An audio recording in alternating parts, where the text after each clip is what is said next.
আপনারা স্বামী স্ত্রী এক খাটে ঘুমান না নাকি আলাদা? হুজুর গরিব হতে পারি, রিক্সা চালায়, ভ্যান চালায়, কিন্তু রাতের বেলায় আলু ভর্তা দিয়ে ভাত খায় হলেও বক কলত নিয়ে ঘুমায়। এরা হলো পুরুষ। এই কথা কন।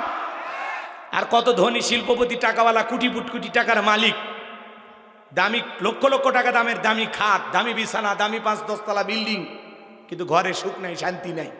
দাও কুড়েলে সম্পর্ক, স্বামী আলাদা রুমে, বউ আলাদা রুমে। কথা কন। বইয়ের কাছেই জবাব দেয় না।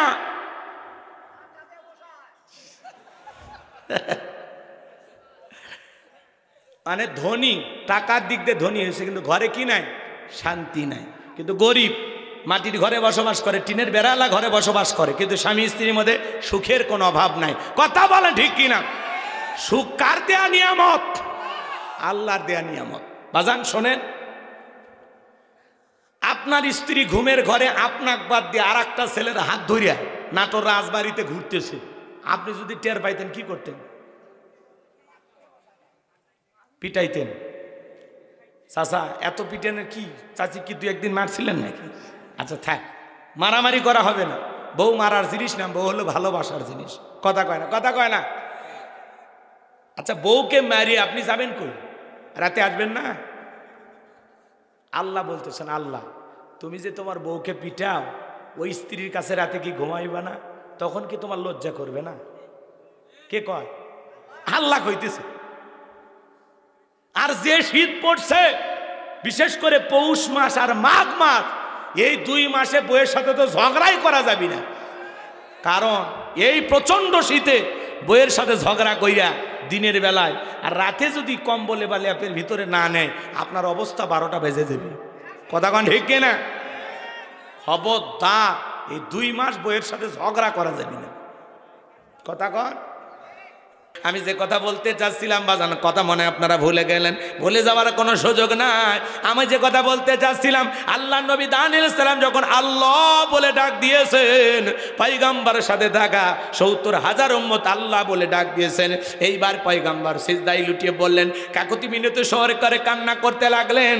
আর দেখে বলেন, আল্লাহ আমার উম্মতেরা ভুল বুঝতে পেরেছে, তারা তওবা করে ফিরে এসেছে, আর গুনাহ করবে না, অপরাধ করবে না, আর গাছের পূজা মাছের পূজা করবে না, এখন থেকে একমাত্র আপনার ইবাদত করবে।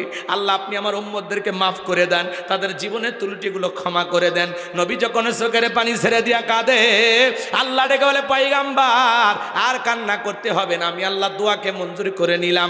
আর অচিরেই বাদশা বখতে নাসরের জেলখানা থেকে মুক্ত করার ব্যবস্থা আমি আল্লাহ করে দেব। বলেন আল্লাহু আকবার। ওই রাত্রিতে আল্লাহ তাআলা বাদশা বখতে নাসর কেমন একটা ভয়ঙ্কর স্বপ্ন দেখায় দিয়েছে। চিৎকারে মেরে স্বপ্ন দেখে উঠছে। নিরাপত্তা কর্মী যারা আছে, সিকিউরিটির দায়িত্ব যারা পালন করতেছে, ওরা বলে, নেতা জোরে চিৎকার মারলেন, ব্যাপারটা কি? বলে, চেহারাটা দেখে বোঝো না কেন আমি চিৎকার মারছি? আমি একটা ভয়ঙ্কর স্বপ্ন দেখেছি। এই দেশের যত স্বপ্নের তাবির কারক আছে সবাইকে আমার দরবারে নিয়ে আসো, আমি এই স্বপ্নের ব্যাখ্যা না জানা পর্যন্ত আর ঘুমাইতে পারবো না। পরের দিন সকালবেলা সমস্ত স্বপ্নের তাবির কারক যারা আছে, স্বপ্নের ব্যাখ্যা বলতে পারে, ওদেরকে বাদশার দরবারে নিয়ে আসা হলো। আমার ভাইয়েরা, এইবার জালেম বাদশা বখতে নাসর যখন স্বপ্নের কথা বলতে যাবে, ওই মুহূর্তে আল্লাহ রাব্বুল আলামিন বাদশার মাথার মেমোরিতে থাকা সমস্ত স্বপ্নের কথাগুলো নিয়ে যায় আল্লাহ নবী দানিয়েল সালামের মাথার মেমোরিতে সেভ করে দিলেন। বলুন সুবহানাল্লাহ। হে যুবক, একটা মোবাইলে যা আছে শেয়ারের মাধ্যমে আর একটা মোবাইলে পার করা যায় কিনা? তাহলে তোমার আমার মাথায় যদি এই বুদ্ধি থাকে, তোমার আমার ব্রেনে যদি এটা কোলায়, তাহলে বাদশার মাথায় স্বপ্নের যত কথা, সেই কথাগুলো নবীর মাথায় সেভ করার আল্লাহর ক্ষমতা আছে না নাই? এইবার বাদশা বখতে নাসর যখন স্বপ্নের কথা বলতে যাবে, গতকাল রাত্রে কি যেন স্বপ্ন দেখলাম আর বলতে পারে না, স্বপ্নের কথা ভুলিয়ে দিলেন তিনি কে? এইবার বাদশা মুহূর্তের মধ্যে ডায়লগ পরিবর্তন করে বলে, গতকাল রাত্রে স্বপ্নে কি দেখেছি, এই স্বপ্নের ব্যাখ্যা কি হবে, দুইটাই তোমাদের বলা লাগবে। জনগণ ডেকে বলে, বাদশাহ তো পাগলামি কথা, স্বপ্ন দেখেছেন আপনি, আমরা কিভাবে বলবো? বাদশা কি স্বপ্ন দেখেছে দেশের জনগণকে জানে। আমরা বলতে চাই, যেই যুবক আল্লাহর কোরআনের গায়ে আগুন লাগিয়ে দিয়েছে, আল্লাহর কোরআনের লাথি মেরেছেন যেই পা দিয়া, আমরা বলতে চাই ওই পা কেটে দেওয়া হোক। কথা বলেন ঠিক কিনা? যারা কোরআনকে অপমাননা করে, আল্লাহর কোরআনকে পুড়িয়ে দিয়েছে যেই ব্রাহ্মণবাড়িয়ার যুবক, ওর চলাফেরা দেখে, ওর কথাবার্তা দেখে মনে হচ্ছে নেশাগ্রস্ত যুবক। ওর নেশা কেটে গেলে ওরে শাস্তি দেওয়া দরকার। কথা বলে ঠিক কিনা? আল্লাহর কোরআনকে ভুয়া কিতাব বলবে, আর আল্লাহর কোরআনে লাথি মারবে, যেই পা দিয়ে লাথি মারবে ওই পা কেটে দেওয়া হবে, যেই হাত দিয়ে আগুন লাগাবে ওই হাত কেটে দেওয়া হবে। আল্লাহর কোরআনের অপমাননা মেনে নেওয়া হবে না, হবে না। ওই নাস্তিকদের চূড়ান্ত শাস্তি দিতে হবে। কথা বলেন। মাঝে মাঝে আল্লাহকেও গালি দেয়, ওদের কিছু বাউল ফাউল এ কথা কর নাকি আপনারা? আল্লাহকে গালি দেয়। ওইদিকে আমি যাব না, কষ্ট হচ্ছে আপনাদের। যে আল্লাহকে নিয়ে কটাক্ষ করেছে যে বাউল আবুল হোসেন সরকার, জিহ্বা কাটা দরকার। ও বলতেছে কুল আউযু রব্বিন নাস মালিকিন নাস ইলাইহিন নাস, আল্লাহ সবাইকে নাচতে কইছে। হ্যাঁ, এর অর্থ কি? কত বড় ভণ্ড! কথা বলেন না কেন? আল্লাহ তাআলা এত সুন্দর একটি কোরআনের ছোট্ট একটি সূরা, এই সূরার বিকৃতি, উল্টাপাল্টা তাফসির, জীবনে তাফসির পড়ে না, বোঝে না। শেষে নাচ শব্দ দেখে মনে করছে যে নাচ মানে নাচানাচি। নাচ মানে কি নাচানাচি? না, নাচ মানে কি? এ কথা কন নাকি আপনারা? নাচ মানে কি? মানুষ। ওতে কথায় আছে আদব ইনসান বেয়াদবে শয়তান। এই আউল ফাউলেরা হলো চরম পর্যায়ের বেয়াদব। কথা বলে ঠিক কি না?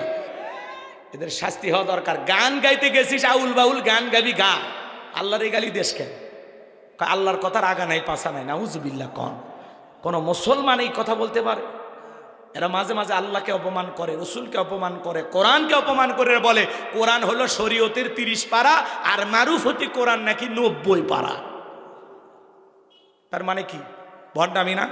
আবার কয় আলিফের নিচে নোক্তা ছিল, এই নোক্তা বারে দিয়ে আলিফ খালি হয়ে গেছে। আচ্ছা, এইগুলো কথা বললে বলেন বিতর্কিত হবে কিনা?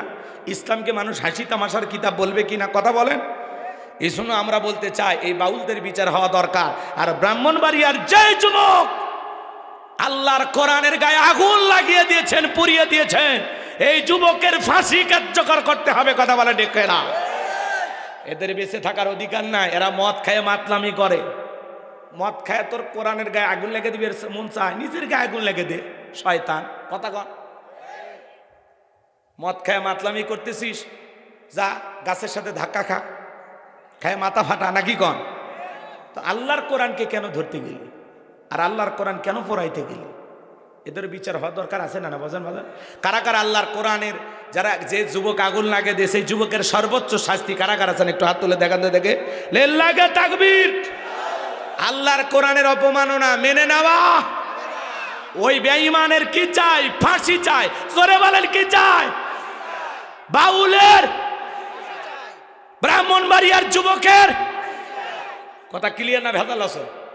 আমার ভাইয়েরা চলেন না সামনের দিকে যায়।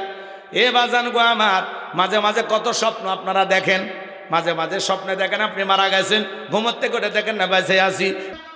বাদশা দেখে বলে স্বপ্নে কি দেখেছি সেই কথা বলতে হবে, স্বপ্নের ব্যাখ্যাও তোমাদের বলতে হবে। জনগণ দেখে বলে বাদশা এ তো পাগলামি কথা, আপনি স্বপ্নে কি দেখেছেন এটা তো আমাদের পক্ষে বলা সম্ভব নয়। বাদশা বক্তে নাসর ডেকে বলে কেন? তোমরা নাকি গায়েব জানো? বলেন তো বাজান, আল্লাহ সারা পৃথিবীর আর কোনো মানুষকে গায়েব জানে? এটা জোরে কোয়া লাগবে কিন্তু। আল্লাহ সারা পৃথিবীর আর কেউ গায়েব জানে? যারা বলবে আমরা গায়েব জানি, বুঝে নেবেন ওরা ভণ্ড। আর এই ভণ্ডদেরকে অন্ধকার একটা রুমের ভিতরে নিয়ে যা আচ্ছা তারে পিটাবেন আর বলবেন গায়েবী মার দিলাম, কারো কাছে বলবি না, বললে ধ্বংস হয়ে যাবি। যারাই বলবে আমরা গায়েব জানি, ওদের 1 নাম্বার ঔষধ হলো মার। আল্লাহ সারা পৃথিবীর কেউ গায়েব জানে না। কথা কি বুঝাতে পারলাম? নাকি রাগ করছেন? এখানে 2-3 ঘটনা বললে আপনারা ক্লিয়ার হবেন, কিন্তু আমি বলবো না, কষ্ট হবে আপনাদের। শোনেন আমি যে কথা বলতে চাচ্ছিলাম। এইবার বাদশা তাদেরকে বলে শোনো, 7 দিনের আলটিমেটাম দিলাম, এই 7 দিনের মধ্যে আমি স্বপ্নে কি দেখেছি সেই কথাও বলতে হবে, স্বপ্নের ব্যাখ্যাও বলতে হবে, না হলে 7 দিন পরে আমি শুলিতে চড়াবো, ফাঁসি দিয়ে মারবো। জনগণ তখন থেকে বলে বাদশা 7 দিন কেন, 7 বছর সময় দিলেও আমাদের পক্ষে বলা সম্ভব নয় স্বপ্নে আপনি কি দেখেছেন। এইবার জনগণ চলে গেল, জেলার জেলখানা দিয়ে ঘুরতেছি, আল্লাহ নবী দানিয়াল ডেকে বলে, জেলার দেখে মনে হয় টেনশনে আছো। বলে হ্যাঁ টেনশনে আছি, বাদশার এই এই সমস্যা। সব ঘটনা খুলে বললেন। আল্লাহ নবী দানিয়াল ডেকে বলে, শোনো, তোমার বাদশার কানে খবর পৌঁছায় দাও, তোমার বাদশা স্বপ্নে কি দেখেছে আর স্বপ্নের ব্যাখ্যা কি হবে, দুইটাই আমার জানা আছে।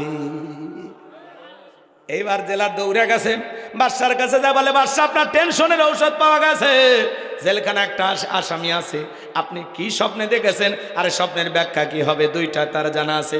কই বাজান কই, বাজানকে আমার কাছে নিয়ে আসো। ঠেলার নাম। আচ্ছা পুরো ঘটনাটা কি শুনবেন? একটু হাত তোলে তো, কারা শুনবেন দেখি। লিল্লাহি তাকবীর।